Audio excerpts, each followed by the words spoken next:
8 मार्च जागतिक महिला दिन या निमित्त सोपे भाषण आहे, लिहून घेऊ शकता।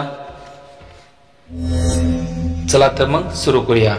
सुप्रभात मित्रांनो, आदरणीय शिक्षक, पालक आणि माझ्या प्रिय मित्रमैत्रिणींनो, आज 8 मार्च आंतरराष्ट्रीय महिला दिन या खास प्रसंगी आपण सर्व एकत्र आलो आहोत। हा दिवस संपूर्ण जगभरातील महिलांच्या संघर्ष, त्याग आणि यशाचा सन्मान करण्यासाठी साजरा केला जातो।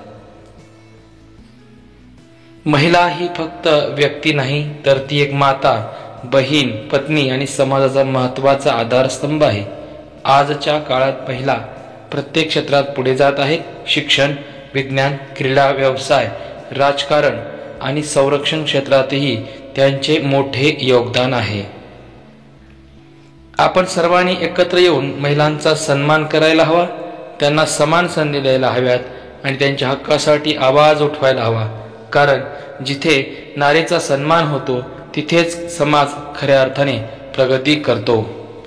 चला आपण या महिला दिनी ठरवूया की महिलांचा सन्मान करू, त्यांना प्रोत्साहन देऊ आणि एक समान व न्याय समाज घडवू।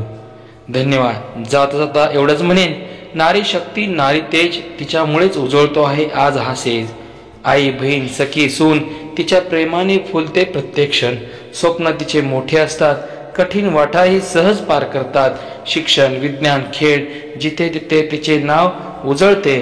दुःख सहन करूनही हसते, संकटांना ती धैर्याने तोंड देते।